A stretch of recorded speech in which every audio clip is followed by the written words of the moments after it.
লাইফে অনেক সময় আমরা ক্রাইসিস সিচুয়েশন এ পড়ি এবং ক্রাইসিস সিচুয়েশন হ্যান্ডেল করাটা অনেক কঠিন কাজ। কারণ যখনই আমরা ক্রাইসিস এ পড়ি তখন আমরা প্যানিকি হয়ে যাই। আমরা অনেক সময় রেগে যাই এবং ক্রাইসিস সিচুয়েশন হ্যান্ডেল না করতে পারার ফলে আমাদের কর্পোরেট লাইফেও অনেক ধরনের সেটব্যাকস চলে আসে। সো কিভাবে আমরা ক্রাইসিস সিচুয়েশন হ্যান্ডেল করব? আজকে আমরা এই ভিডিওতে সেটা নিয়ে আলোচনা করব।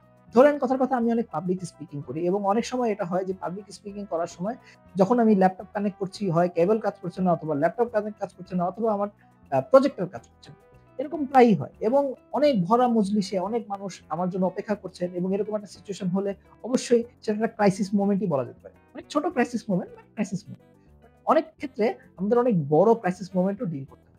সো এই ধরনের ক্রাইসিস মোমেন্ট আপনি কিভাবে ডিল করবেন? আজকে আমরা ৩ টা টিপস নিয়ে আলোচনা করব যেটা আপনাকে হেল্প করবে ক্রাইসিস মোমেন্ট ডিল করার জন্য। সো প্রথমত আপনি আপনার ব্রিথিং কে কন্ট্রোল এ নিয়ে আসুন।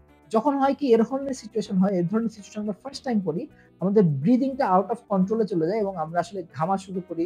আমাদের হিতাহিত জ্ঞানও অনেক সময় হারিয়ে ফেলি। সো ব্রিথিং কন্ট্রোল করার YouTube এ অনেক ভিডিও আছে আপনি দেখে নিয়েন। বাট যেটা বলতে চাই সেটা হচ্ছে ব্রিথিং কে কন্ট্রোল করলে you will be able to take better decision. দ্বিতীয়ত আপনাকে অ্যাকনলেজ করতে হবে কি ঘটনা ঘটেছে। যদি আপনার জন্য হয়ে থাকে তাহলে আপনি অ্যাপোলোজাইজ করতে হবে যে আপনি ধরেন আমার ক্ষেত্রে আমি যদি রাইট প্ল্যানিং করি নাই বা আমি আমার ল্যাপটপটা আগে টেস্ট করি নাই অথবা প্রজেক্টরটা আগে টেস্ট করি নাই, এরকম যদি হয়ে থাকে আমাকে অ্যাপোলোজাইজ করতে হবে। বা আমি যদি সবই করে ঠিকমতো করে থাকি, আমি রাইট প্ল্যানিং করে এসেছিলাম, বাট ফর সাম রিজন জিনিসটা কাজ করছে না, ওই মুহূর্তে কাজ করছে না, তাহলে আমাকে অ্যাকনলেজ করতে হবে যে এটা হচ্ছে না, আমরা টেস্ট করেছি, বাট স্টিল এটা কাজ করছে না, আমাদেরকে কিছু সময় দিন। অডিয়েন্স সাধারণত এই সময় আপনাকে সহানুভূতি দেখাবে। Lastly you have to take action to solve the issue. So যে ধরনের সিচুয়েশনই হোক না কেন, এটা সলিউশন করার জন্য আপনাকে একটা অ্যাকশন নিতে হবে এবং সেই অ্যাকশনটাকে রাইটলি কমিউনিকেট করতে হবে।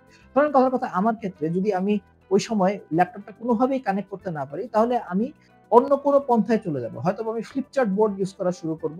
অথবা আমি অন্য কোনো ল্যাপটপ দিয়ে ট্রাই করব এবং সেটাকে রাইটলি কমিউনিকেট করব টুয়ার্ডস মাই অডিয়েন্স। সো আপনি যদি এরকম ক্রাইসিস সিচুয়েশন এ আরো পড়েন, আমাদেরকে কিছু স্টোরি দিয়ে কমেন্ট সেকশনে জানাতে পারেন।